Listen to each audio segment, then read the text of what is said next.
বানপানীতকৈ ভয়াৱহ সমস্যা হৈছে অসমৰ কোচ ৰাজবংশী আদি কৰি 6 জনগোষ্ঠীৰ জনজাতিকৰণৰ সমস্যা। আজি শিৱসাগৰত বানপানী হৈছে, আপোনালোকে সকলোৱে গম পায়। আমি বৰমাহত দুখ পাইছোঁ, অন্তৰে কান্দিছে, কিন্তু এই বানপানী 15-20 দিন পিছত কিন্তু শুকাই যাব।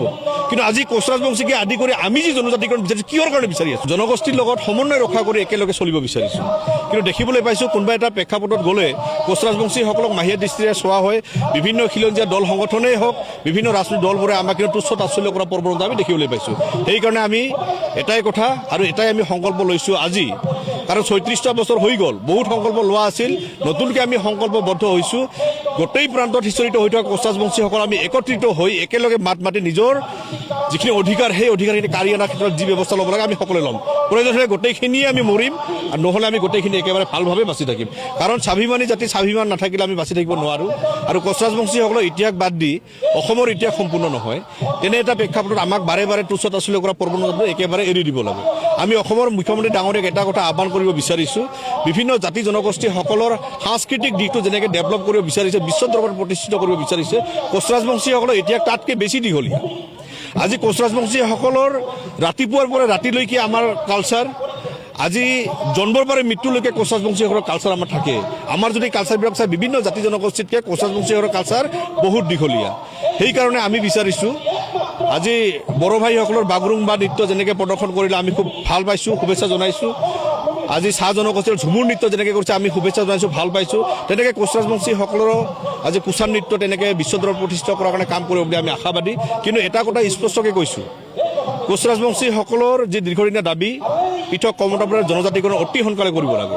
জনজাতিকৰণ কম সময়ৰ ভিতৰত কৰিব লাগে, কাৰণ জনজাতিকৰণৰ যিটো সমস্যা, এই সমস্যাটো যদি অতি কম সময়ৰ ভিতৰত নকৰে, তেতিয়াহ'লে অসমখন কিন্তু অসম হৈ নাথাকে। আপোনালোকক মই স্পষ্ট আকাৰে কৈছোঁ। কাৰণটো হৈছে কি, আজি শিৱসাগৰত বানপানী হৈছে, আপোনালোকে সকলোৱে গম পায়। আমি বৰমাহত দুখ পাইছোঁ, অন্তৰে কান্দিছে, কিন্তু এই বানপানী 15-20 দিন পিছত কিন্তু শুকাই যাব। কিন্তু আজি কোচ ৰাজবংশীকে আদি কৰি আমি যি জনজাতিকৰণ বিচাৰিছোঁ, কিহৰ কাৰণে বিচাৰি আছোঁ? আমি আজি আগ্ৰাসনৰ বলি হৈ পৰিছোঁ। আজি আমাৰ ভাষা, কলা, কৃষ্টি, সংস্কৃতি, ভূমি, প্ৰত্যেকটো বস্তু আমাৰ হেৰাই গৈছে। এই যে কোনোবাই যি হেৰাই গৈ আমাৰ বস্তুখিনি যে কাঢ়ি লৈছে, তাতে তেখেতসকলে জন্ম লাভ কৰি আমাক এনেকৈ কৰিছে, সেই অঞ্চলৰ পৰা আমাক উচ্ছেদ কৰাৰ প্ৰৱণতা আমাৰ আহি পৰিছে। এতিয়া ভয়াৱহ পৰিৱেশটো হৈছে কি, বৰ্তমান সময়ত যদি আমি সুৰক্ষিত নহওঁ, 20 বছৰ পিছত জনজাতিকৰণ পাই আমাৰ কি লাভ হ'ব? কাৰণ গোটেই অঞ্চল যেতিয়া খিলঞ্জীয়াসকলৰ হাতৰ পৰা ভূমি, মাটি বাৰী চব ওলাই যাব, তেতিয়া আমি জনজাতিকৰণ লাভ কৰি আমাৰ একো লাভ নাই। সেইকাৰণে আমি অসমৰ মুখ্যমন্ত্ৰী ডাঙৰীয়াক আমি কাতৰ আহ্বান জনাইছোঁ, আপুনি যদি সঁচাকৈ অসমখনক ভাল পায়, খিলঞ্জীয়াসকলক ভাল পায়, তেতিয়াহ'লে প্ৰথমে অসমৰ 6 জনগোষ্ঠীৰ জনজাতিকৰণ কৰক।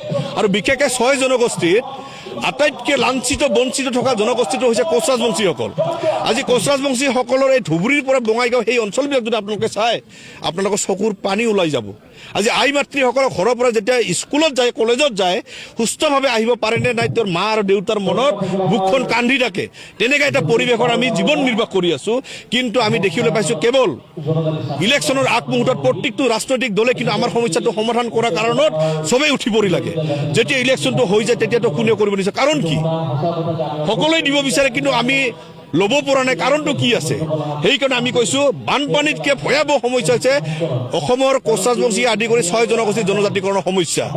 অসমৰ 6 জনগোষ্ঠীৰ জনজাতিকৰণ সমস্যা বা কোচ ৰাজবংশীসকলৰ জনজাতিকৰণ সমস্যা কেৱল কোচ ৰাজবংশীসকলৰ নহয়, অসমৰ এটা জ্বলন্ত সমস্যা। এই সমস্যা যদি সমাধান কৰা নহয়, অসমখন অসম হৈ নাথাকে। সেইকাৰণে আমি কৈছোঁ, সময় থাকোঁতে হৰিৰ নাম ল'ব লাগে। মুখ্যমন্ত্ৰী ডাঙৰীয়াৰ প্ৰতি আমাৰ এতিয়াও আস্থা আছে। ইলেকশ্যনৰ আগত যি ধৰণে কথা দিছে, সেই কথামতে আপুনি কাম কৰক। পুনৰ যদি আমি ৰাজপথত ওলাই আহিব লাগে, তেতিয়াহ'লে কিন্তু এইবাৰ অসমত ৰাজনৈতিক প্ৰেক্ষাপট কিন্তু পৰিৱৰ্তন হৈ পৰিব।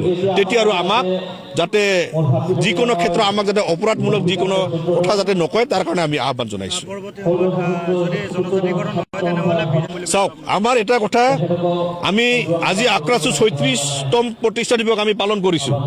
আগত আমি দেখিবলৈ পাইছোঁ, আমাৰ ৰাজনৈতিক দিশবোৰত আমাৰ ক'ব লগা মানুহ নাথাকাৰ কাৰণত আজি হিমন্ত বিশ্ব শৰ্মাৰ বা মুখ্যমন্ত্ৰীৰ ওচৰত কাণত একেলগে মানে কথা ক'ব পৰা আমাৰ মানুহ নাথাকাৰ কাৰণত আমি কোচ ৰাজবংশী ৰাইজে একত্ৰিত হৈ আমাৰ জনপ্ৰতিনিধি 10জনকে আমি জিকাই বিধানসভাত পঠাই দিয়া হৈছে। এইবাৰ যদি বিধানসভাত গৈ তেখেতসকলে যদি কেৱল AC ৰুমত বহি নিজৰ জীৱন নিৰ্বাহ কৰিব বিচাৰে, তেতিয়াহ'লে তেখেতসকলে তাৰ পৰা ঘৰত ঘূৰি আহিব নোৱাৰিব। এনেকুৱা পৰিৱেশ হ'ব। আৰু কেৱল কোচ ৰাজবংশীৰে নহয়, 6 জনগোষ্ঠীৰ 35% এইবাৰ 6 জনগোষ্ঠীৰ নেতৃত্ব বিধানসভাত আছে। ইয়াত মন্ত্ৰী আছে, বিধায়ক আছে, MP আছে। এইবাৰ যদি কোচ ৰাজবংশী আদি কৰি 6 জনগোষ্ঠীৰ জনজাতিকৰণ কৰা নহয়, মুখ্যমন্ত্ৰী যি কথা দিছে সেই কথা মতে যদি কাম নকৰে পৰৱৰ্তী সময়ত দেখা পাব অসমত যি পৰিৱেশ আগে পিছে হোৱা নাই সেই পৰিৱেশ অতি সোনকালে ঘটা এটা পৰিৱেশ আহি হ'ব এতিয়া আমাৰ এটা কথা হৈছে খিলঞ্জীয়া ভূমিপুত্ৰসকলৰ কোনো কাগজ পাতি একো নালাগে আমাৰ চেহেৰাই আমাৰ চব কিছু হৈ যায় কিন্তু আমি দেখিবলৈ পাইছোঁ কোচ ৰাজবংশীসকলক তুচ্ছ তাচ্ছল্য কৰা যি প্ৰৱণতা কোনোবা এটা দিশত আমাক ডি ভোটাৰত নটিচ জাৰি কৰিছে কোনোবা একটা ক্ষেত্ৰত কোচ ৰাজবংশীসকলক অন্য জনগোষ্ঠীৰ কথা কৈ আমাক লেই চেই কৰা প্ৰৱণতাত বহুত জাতি জনগোষ্ঠীৰ মানুহখিনি কৰে আমি এটা কথা কৈছোঁ কি BTCত বসবাস কৰা কোচ ৰাজবংশীৰ মানুহসকলে বড় ভাইসকলৰ লগত একেলগে হাতে হাত মিলাই এই অঞ্চলৰ ডেভেলপ হোৱাটো সকলোৱে বিচাৰে কিন্তু ইয়াত আমি তৃতীয় শ্ৰেণীৰ নাগৰিক আমি কেনেকৈ হ'ম আজি কোচ ৰাজবংশীসকলৰ যদি ইতিহাস চায় কোচ ৰাজবংশীসকলৰ যদি আপোনালোকে পৰিৱেশবিলাক যদি চায় তেতিয়াহ'লে আপোনালোকে দেখিবলৈ পাব সেই কথাটো লাজৰ বিষয় সেয়ে আমি এটা কথা কৈছোঁ এইটো এটা সৰু কথা কিন্তু এই সৰু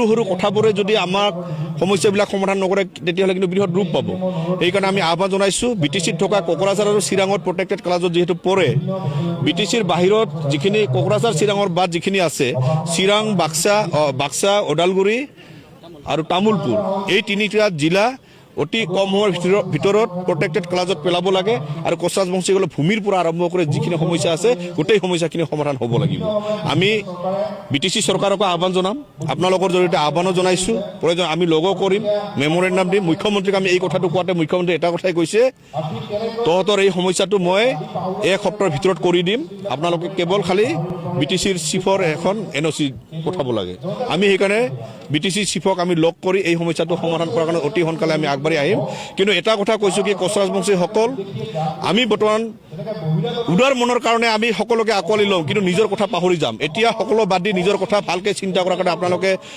আগবাঢ়ি আহক তেতিয়াহ'লে জাতিৰ লগতে আমাৰ এই সমাজখন ৰক্ষণাবেক্ষণ দিয়াৰ কাৰণে আমি সকলোৱে নিজক থিয় কৰি ৰাখিব পাৰিম এগৰাকী বিষয়ে ডি ভোটাৰক লৈ নামত মানে মানসিক আত্মহত্যা চলোৱাৰ এটা কথাবিলাক আমি চালি জাৰি চাই আছোঁ সদৌ কোচ ৰাজবংশী ছাত্ৰ সেনা এটা প্ৰতিনিধি দল আমি প্ৰস্তুত কৰিছোঁ ডি ভোটাৰ কিয় নটিচ প্ৰেৰণ কৰা হৈছে কি কাৰণত কৰা হ'ল গোটেইখিনি আমি চাম যদি কোনোবা অফিচাৰৰ চক্ৰান্ত মতে এইবোৰ কৰিব ওলাইছে কি কাৰণত কৰিব সেই ব্যৱস্থাখিনি আমি ল'ম আৰু চৰকাৰক আমি হস্তক্ষেপ বিচাৰিম যদি নকৰে কিন্তু পৰিৱেশ ভয়ানক হ'ব